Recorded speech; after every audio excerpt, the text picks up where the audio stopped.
It's a Saturday afternoon in October. I'm sitting at a rooftop bar in downtown Nashville, somewhere I never would have stepped foot in 2 years ago. Because 2 years ago, I didn't believe I deserved spaces like this. I'm wearing clothes that actually fit. I'm laughing at something my friend just said. My skin is clear. My shoulders are back. And I'm not checking my phone every 3 minutes waiting for someone to validate me. And then I see her. She walks in with a group of women, and for a half second, just a half second, that old familiar knot tightens in my stomach. The one I used to carry everywhere. The one that said, "You're too much, you're not enough, you're the reason everything falls apart." She spots me, and I watch her face cycle through something I'd spent 2 years imagining. Surprise.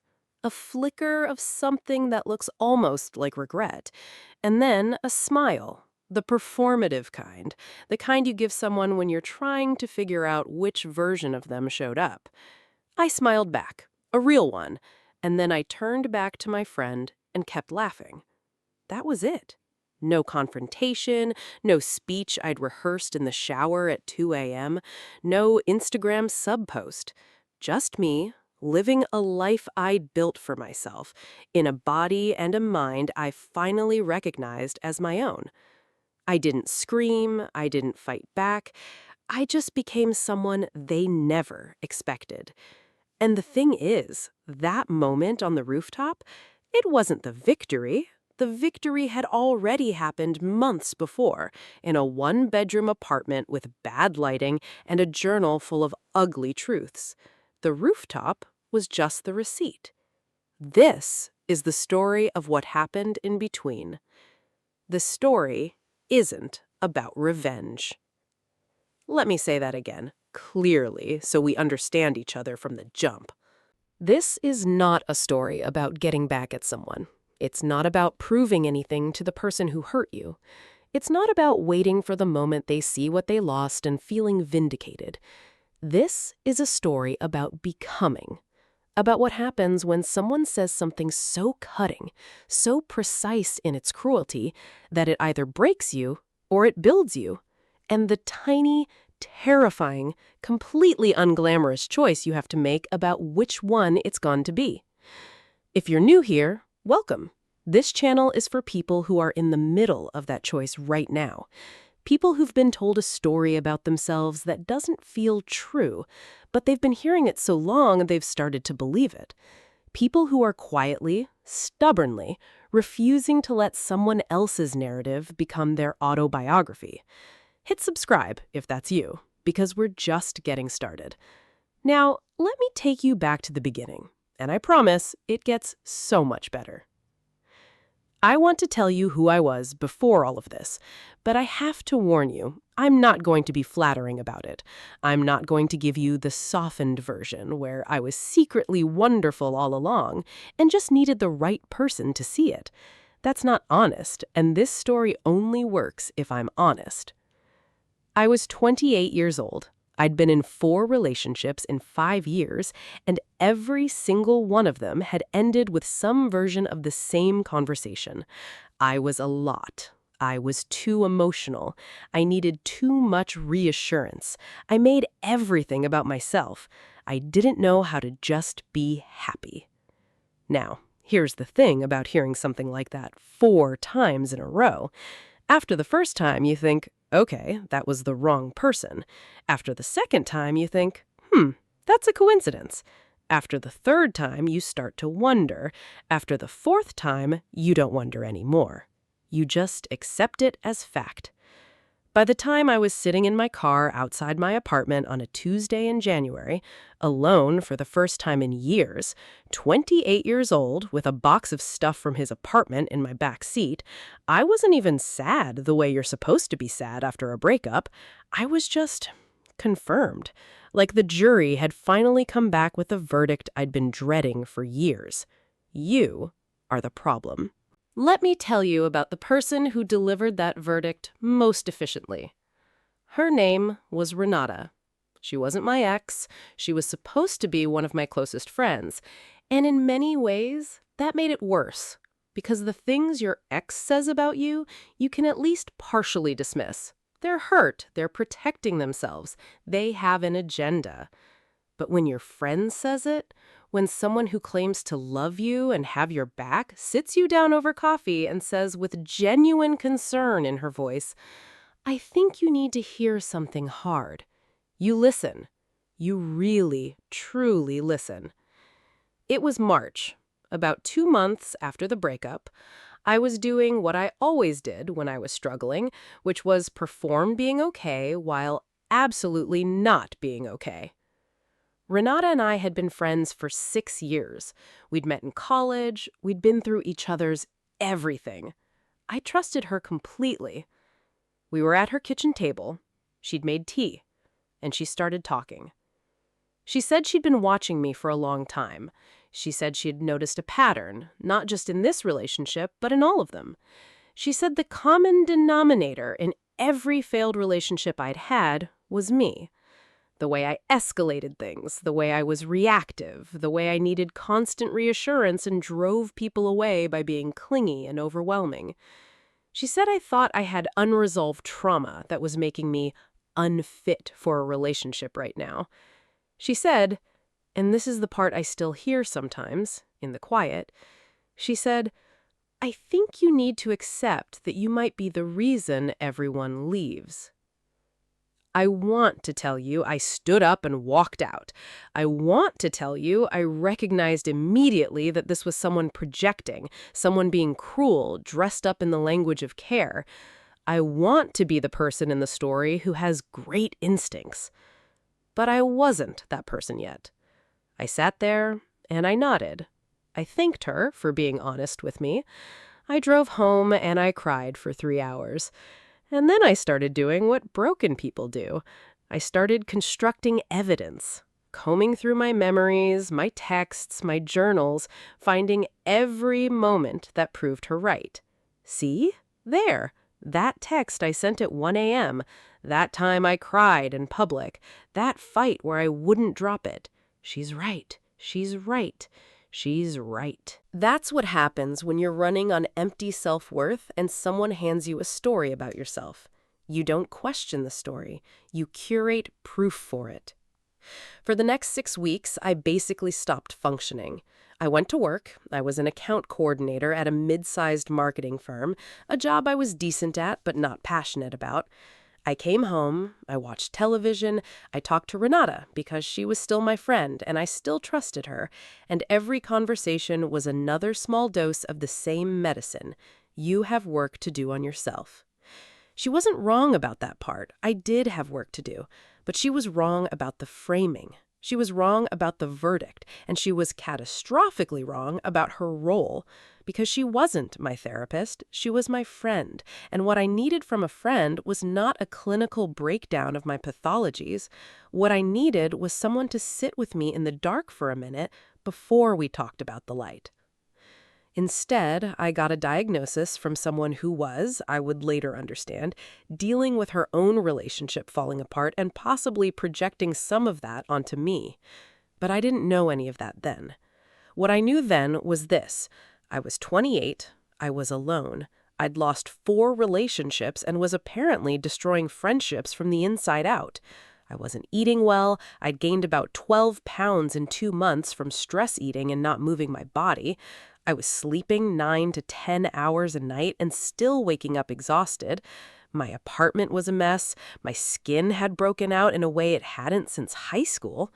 My self-talk, the things I said to myself inside my own head, was so vicious that if I said them to another person, they would have walked away from me. This is the part of the story that's uncomfortable to tell. Not because I'm ashamed of it, but because I know someone listening to this right now is in this part. And I want you to hear me when I say, being in this part doesn't mean the story ends here. It just means you're still in Act 1. And that's when everything started to change. It wasn't a dramatic moment. It wasn't a speech or a sign or a lightning bolt. It was a Thursday night in late April. I'd ordered takeout for the third time that week. I was sitting on my couch in leggings I'd been wearing for 2 days. A reality show was playing that I wasn't even watching. It was just noise. And I picked up my phone to text Renata something, and I stopped.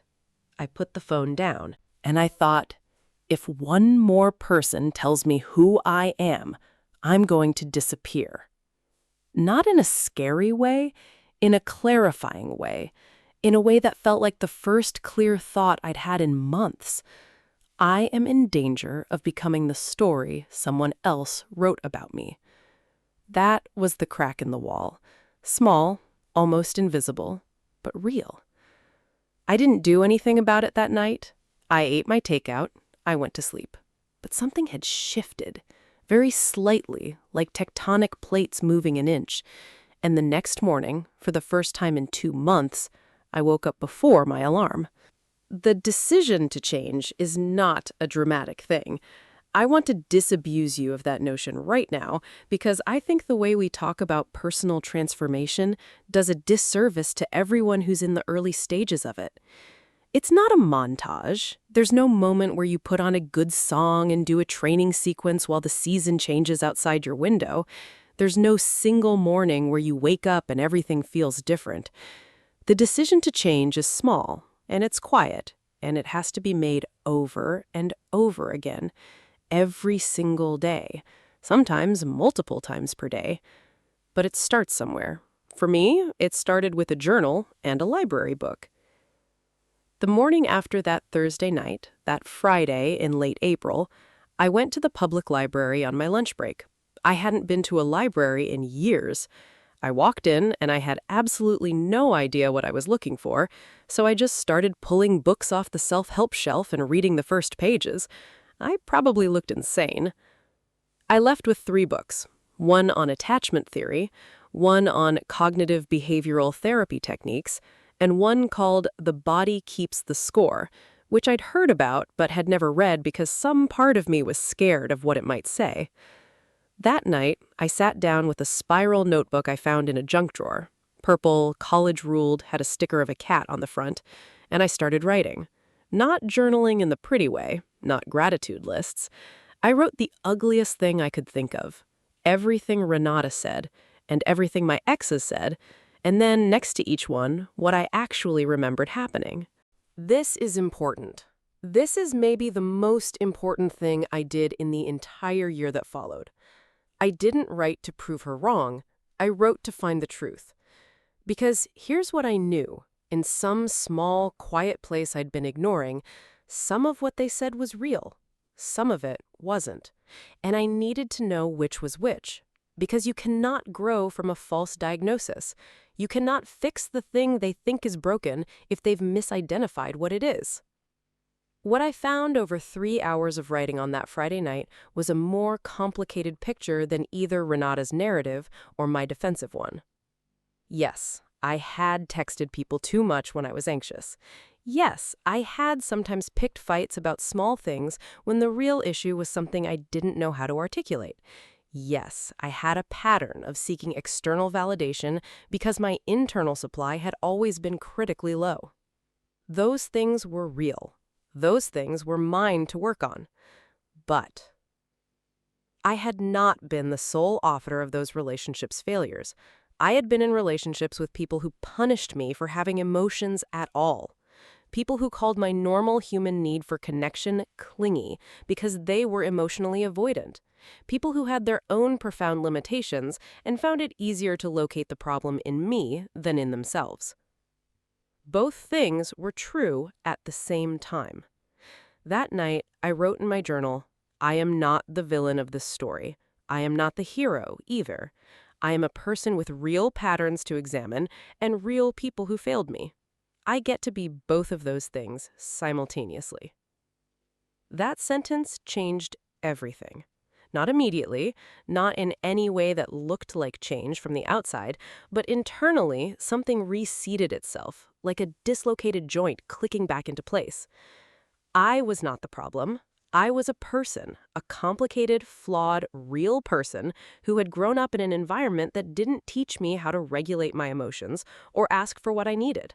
That wasn't my fault, but it was my responsibility. There's a difference between those two things, and learning that difference was the first real thing I did for myself all year. Now, I need to be honest with you about the next several months, because I think transformation content has a tendency to skip over the part that's genuinely not fun, so I'm not going to do that. May through August of that year were hard, really hard. Not in a dramatic, crying on the floor way. I'd already had that phase in January and February. Hard in the grinding, boring, relentless way that actual change requires. Here's what I did, specifically. I'm going to give you the actual details because I think vague inspiration is useless. Week 1. I made one appointment, a therapy consultation. I'd been resistant to therapy for years, partly because of the cost, partly because of a vague sense that needing it meant something was deeply wrong with me. I found a sliding scale therapist through Psychology Today's directory. First session, $65. I told her everything. She didn't flinch. That alone was worth the money. Week 2. I started walking. Not running. I couldn't run, physically or emotionally. I started walking 20 minutes every morning before work. No podcast, no music for the first week, just me and my thoughts and the particular quality of light at 7 a.m. that I'd been sleeping through for months. Week 3. I started the attachment theory book. I'm going to be honest. Reading about anxious attachment and recognizing yourself on every page is one of the most uncomfortable and relieving experiences I have ever had. Uncomfortable because, oh, so this is a pattern with a name and a history, and I've been running it on autopilot. Relieving because, oh, so this is a pattern with a name and a history, and it didn't come from nowhere, and it can be changed. That last one was the hardest. We'd been talking every few days, and I'd noticed, using what I was learning in therapy, that after every conversation with her, I felt smaller. Not because she was saying anything overtly cruel, but because the subtext of most of our conversations was still that framework. You are broken, you are the problem, you are lucky I'm still here helping you figure this out. I didn't end the friendship. I want to be clear about that. I just said I needed a few weeks of space to work on some things on my own. She did not take it well. And her reaction, the slight coldness, the okay, if that's what you need, delivered in a tone that said it was absolutely not okay, told me more about the dynamic of our friendship than 6 years of actual friendship had. I noted it. I filed it. And I kept moving. June was the month I started building. Here's the inventory of what I had. A job I was competent at but not engaged by. An apartment that was, objectively, a mess. A body that I'd been neglecting for 2 years. A mind that was slowly starting to become my ally instead of my enemy. One therapist I trusted. $847 in my savings account. Zero clear idea of what I actually wanted for my life. I started with the apartment, not because it was the most important thing, but because it was the most concrete. I spent an entire Saturday cleaning and reorganizing. I donated 2 garbage bags of stuff. I bought a plant, one of those nearly indestructible pothos that can survive anything. I framed 2 photos I liked and hung them on the wall. This sounds small. It wasn't small.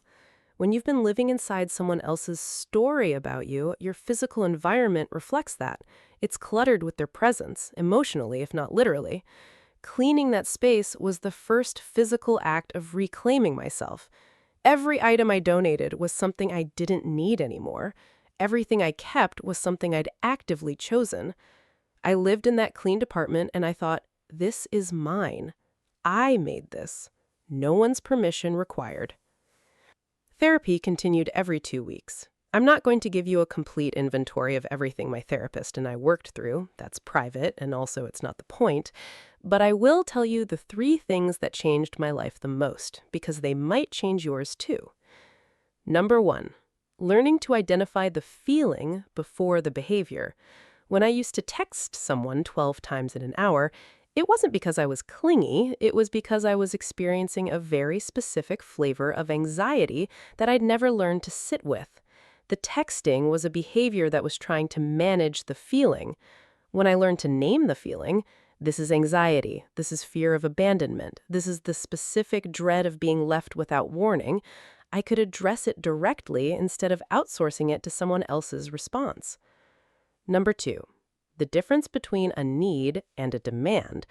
I needed connection. I needed reassurance sometimes. Those are normal human needs. The problem wasn't the need, the problem was the way I expressed it, which had become, over years of conditioning, a kind of demand. A panicked, urgent, unspoken demand that said, "You have to fix this for me right now because I cannot tolerate this feeling for one more second." Learning to hold that feeling for longer, to sit with the discomfort instead of immediately trying to extinguish it, was one of the hardest and most important things I ever did. Number 3, the origin story. I grew up in a household where emotional expression was not exactly celebrated. My mother loved me, I want to be very clear about that, but she did not know how to handle big emotions. Her response to my childhood emotional needs had often been a kind of overwhelmed shutdown. She'd go quiet, she'd leave the room, she'd make a face that told me, "This is too much, dial it down." What that taught me, in the wordless way that children learn things, was, your emotions are too much. You are too much. Get your needs met quickly and quietly, and don't ask too much of people. That programming had run my romantic relationships on autopilot for a decade. It was not a character flaw, it was a coping strategy that had outlived its usefulness. By July, 3 months in, the walking had turned into running. Specifically, I was running 3 days a week, about 2 miles each time. I'm not going to pretend it was some dramatic athletic awakening. I was slow, my form was bad, I had to stop and walk parts of it, but I was doing it. I'd also started cooking again. Not elaborate cooking, just making food for myself at home instead of ordering out every night. I'd lost 7 of the 12 pounds I'd gained, not because I was on a diet, but because I was treating my body like something that deserved care. At work, I had started volunteering for projects I used to avoid, specifically projects that required presenting to clients. I was terrified of public speaking in the way that people who don't feel secure in themselves are often terrified. Not just the speaking, but the specific vulnerability of having people look at you and assess you. I'd always let colleagues take the lead. That July, I asked my manager if I could run the next client presentation. She looked at me for a second, like she was recalibrating something, and she said, "Yes." I won't tell you it went perfectly. It didn't. I stumbled on one slide and lost my train of thought for a moment and felt my face go hot. But I found it again. I kept going, and at the end, the client, a woman who was approximately 6,000 degrees of professional intimidating, looked at me and said, "You made that very clear. Thank you." I sat in my car afterward and cried, not from sadness, from something I'd completely forgotten. Pride. And that's when everything started to change. Here's the thing about transformation that no one talks about. At first, only you can see it. The outside world is slow. People have an image of you frozen in whatever moment they last really saw you, and they are extraordinarily resistant to updating it. You can be changing dramatically on the inside, and the people around you will still reference you as if you're the person you were 6 months ago. That used to frustrate me. Now I understand it's actually useful. Because the period where only you can see your transformation is the most important period. It's when you find out if you're doing this for yourself or for the audience.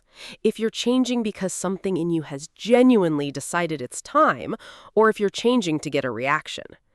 I kept going when no one was watching. That was the proof. Let me give you the actual timeline of what the next 4 months look like, because I think specificity matters. Month 4, August. running 4 days a week, 3 miles each time. I had one conversation with Renata where she asked if I was doing okay, in a way that felt more like surveillance than care. I kept it brief and warm and gave her nothing to analyze. I started reading again for pleasure, something I'd stopped doing years earlier when anxiety made it hard to concentrate. I finished 2 books that month. I started a third. I also did something that scared me enormously. I signed up for an 8-week public speaking workshop through a local Toastmasters chapter. It cost $45 for the full program. I almost talked myself out of it 4 times. I went anyway. The first session, I had to give a 2-minute speech about something I was passionate about.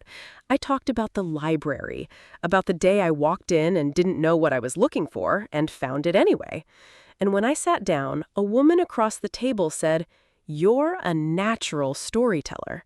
She had no reason to say that to make me feel better. She said it because she meant it. I wrote it in my journal that night.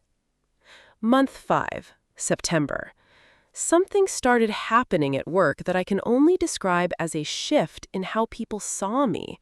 The client presentation had apparently made more of an impression than I had realized. My manager started including me in conversations I used to be left out of. A colleague asked for my opinion on a pitch she was developing. Another asked me to review their copy. I was still the same person, in the same job, but I was showing up differently. And people were responding to the difference. My therapist told me something during this month that I've carried with me ever since. She said, "The version of you that people respond to now is not a performance. It's just the version of you that has more access to herself." More access to herself. I love that framing. Not a new person, not a fixed person, just a person with better access to who she already was. I also started paying attention to money in a serious way for the first time. This sounds unrelated to the emotional work, but it's not. Financial chaos and emotional chaos often live together. When you don't feel worthy of good things, you often don't plan for them. You spend impulsively on things that fill a short-term void. You don't save because saving implies a future you believe in. I didn't have a future I believed in. I'd been living exclusively in the present tense, which sounds mindful, but is actually, in that context, just a form of hopelessness. I sat down with a spreadsheet and looked at my actual financial situation with no softening and no panic. I made $52,000 a year. My rent was $1,050. My expenses, once I tracked them, were not the disaster I feared. I started putting $200 a month into a savings account. By September, it was $600. By December, it was $1,800. Not life-changing amounts, but real amounts. Evidence of a future I was starting to believe in. Month 6, October, I ran my first 5K. I know. That sounds so cliche, the personal growth journey 5K. But I'm telling you, crossing that finish line, 35 minutes and 20 seconds, which is absolutely not fast, and I do not care, I was something I had not been in recent memory. Unambiguously proud of myself. No asterisk, no qualifier. I did a hard thing, and I finished it. And here's where the internal shift really started to solidify. I started to notice around month 6 that I was thinking about Renata and my exes less. Not because I was suppressing it. I'd learned the hard way that suppression just sends things underground to detonate later. But because my interior life was getting fuller. There was more happening in there, more to think about, more to be interested in. When your inner world is empty, other people's voices fill the space. When your inner world gets full, with projects, with values, with genuine curiosity about your own life, those voices get crowded out, not forcibly, just naturally. I was reading. I was running. I was getting better at my job. I was learning to tell stories in front of people. I was going to therapy. I was cooking, seeing friends I'd neglected, sleeping on a schedule. I was building something, and it required my full attention, and there simply was not room anymore for sitting with someone else's cruel assessment of who I was. I want to talk about confidence here, because I think people misunderstand what it is. Confidence is not the absence of self-doubt. Confidence is not a feeling you have all the time. Confidence is not even particularly believing that you'll succeed at things. Confidence, as I experienced it growing in me during this period, was simpler than that. It was just, I trust myself to handle what happens. Whatever comes, success or failure, praise or criticism, a good day or a terrible one, I trust myself to respond to it from a grounded place instead of a panicked one. That's it. That's the whole thing. And it comes from evidence, from accumulated proof that you've been through hard things and come out the other side. Every morning I ran when I didn't want to. Every client call I led when I was scared. Every time I sat with an uncomfortable emotion instead of texting someone to make it stop. All of it became evidence, and the evidence became trust, and the trust became confidence. Month 7, November. My manager called me into her office and told me she was recommending me for a senior account coordinator position that had just opened up.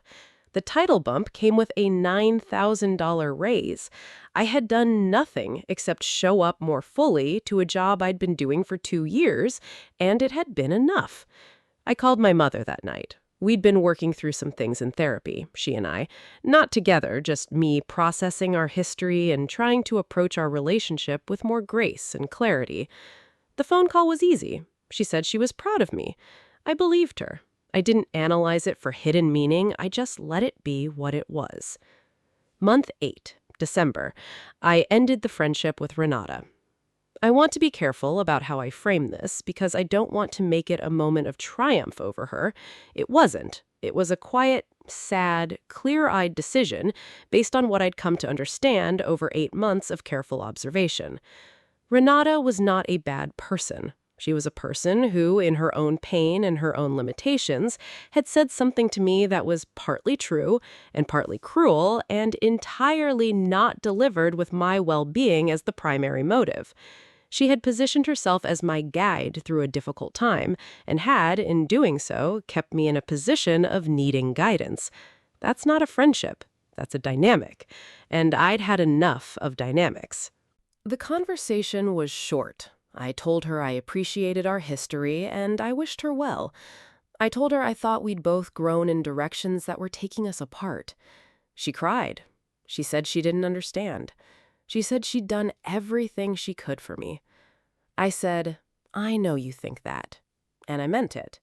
And I left. Month 9. Month 10.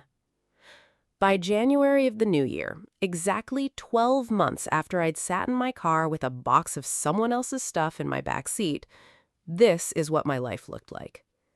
I was a senior account coordinator making $61,000 a year. I had $3,200 in savings. I ran 3 times a week and did yoga on Sundays. I'd read 22 books in the past year. I was sleeping 7 hours a night and waking up before my alarm.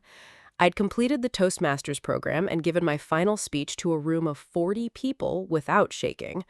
My skin had cleared. I'd lost the weight I'd gained, and then some, 14 pounds, not because I was trying to change my body, but because I was feeding it and moving it like it deserved. I had 3 close friends I trusted completely, and I had, inside my chest, something I could not have named a year earlier. A quiet, settled sense of enoughness. Not perfection, not the absence of doubt or fear or hard days, just enough. I am enough.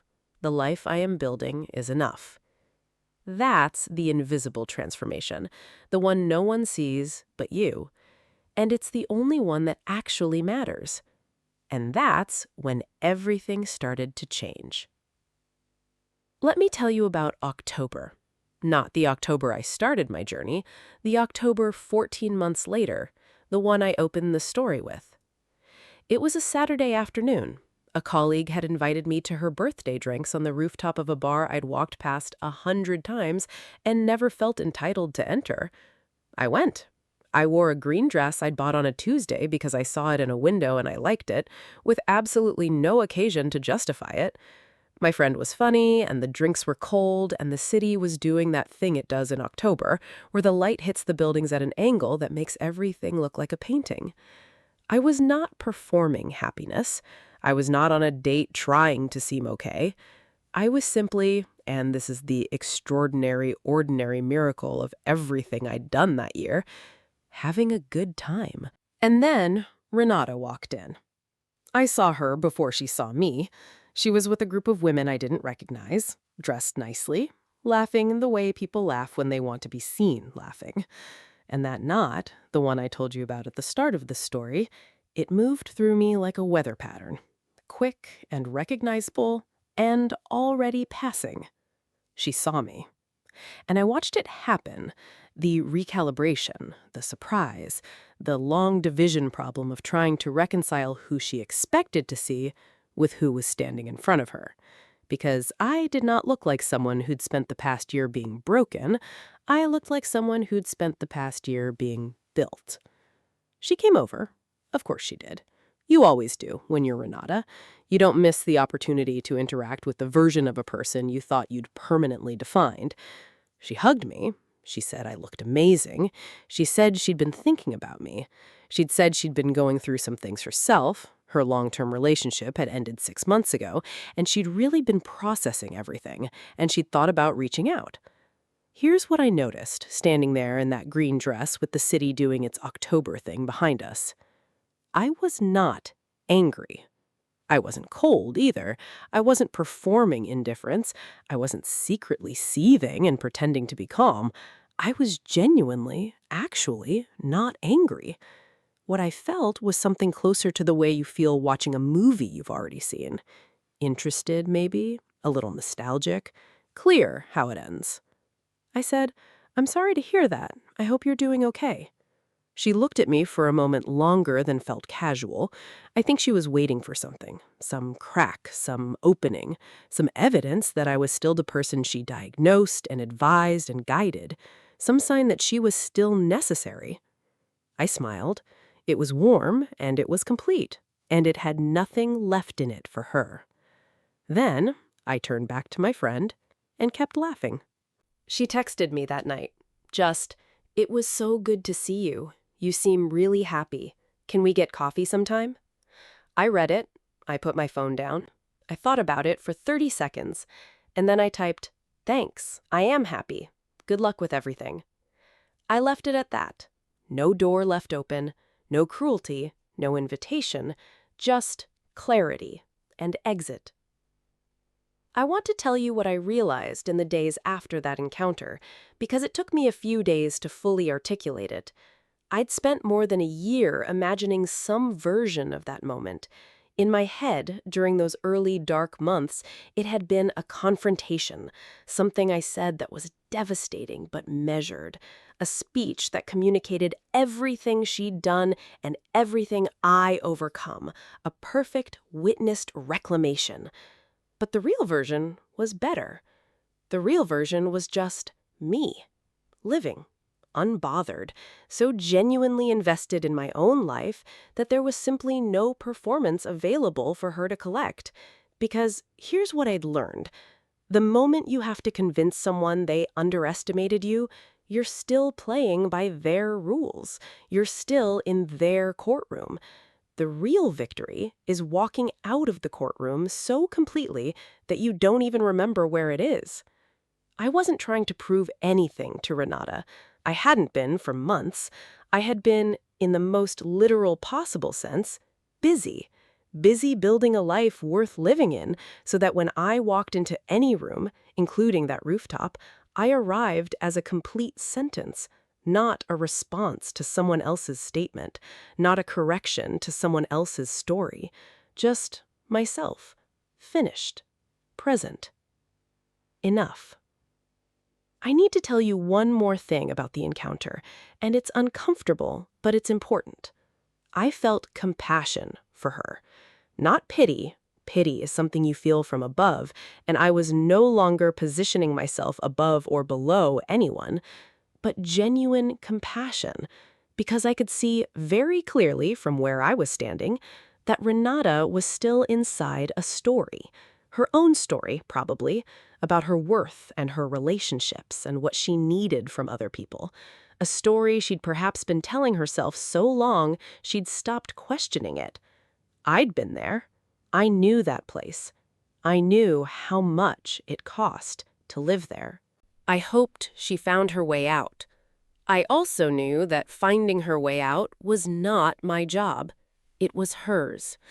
And for the first time in a very long time, I let someone else's story be entirely theirs. There were a few more encounters that year, with one of my exes at a mutual friend's birthday party, with another through a somewhat surreal Instagram comment chain. They went differently in detail, similarly in spirit. In every case, I showed up as someone who had done the work. Not loudly, not with a highlight reel ready, just quietly, solidly, as a person who knew who she was and had built the evidence to trust herself.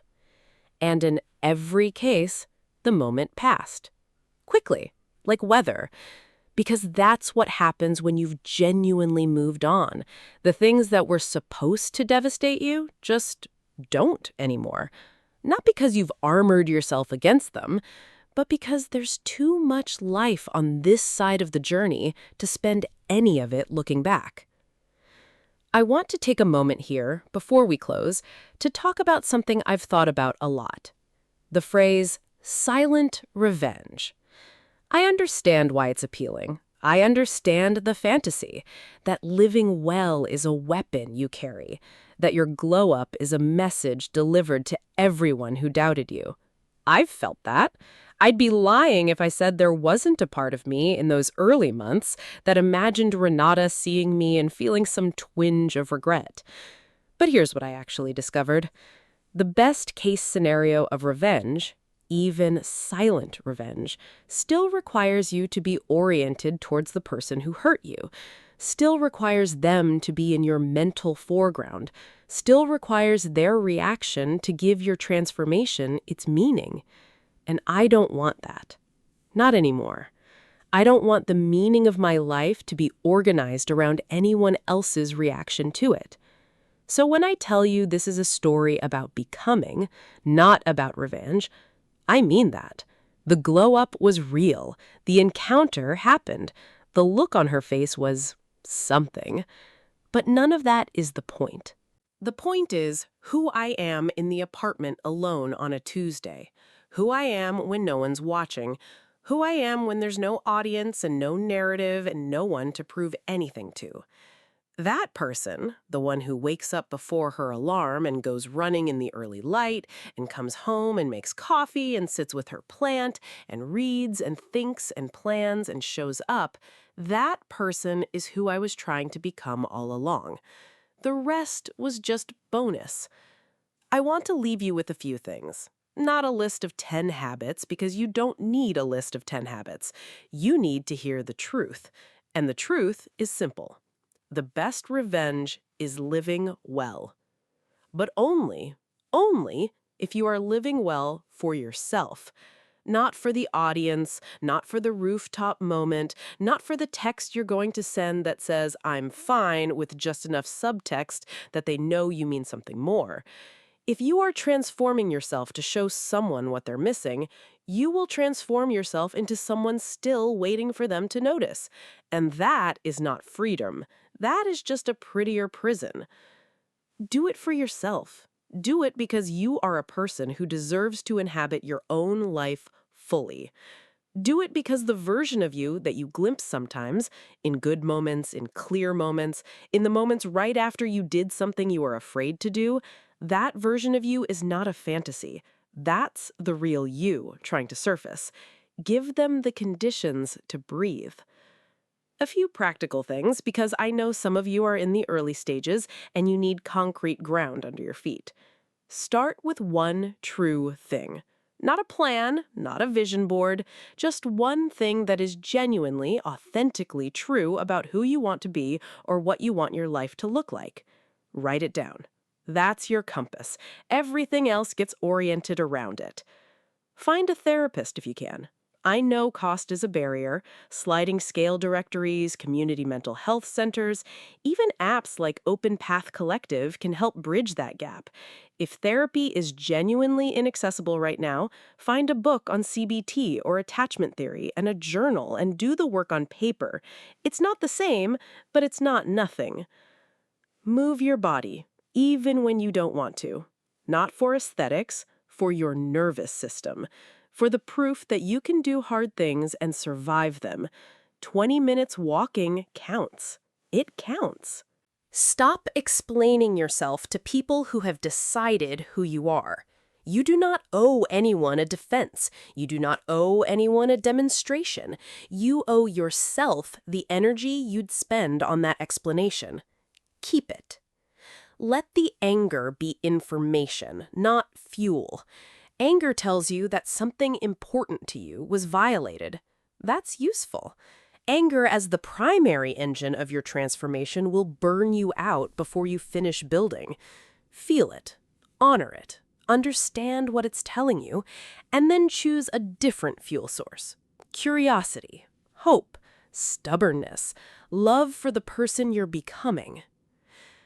I am not a finished product. I want to be clear about that. I still have hard days. I still have moments where the old recordings play. I still, occasionally, briefly, hear Renata's voice saying, "You might be the reason everyone leaves." The difference is what I do with it now.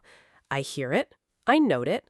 I say, that was a story someone told about me at a moment when it served them to tell it. Here is the evidence that it's incomplete. And then I get up and I go live my life. That's the whole practice. It doesn't get more complicated than that. 1 year, 14 months of work. Not a miracle, not a makeover, not a moment.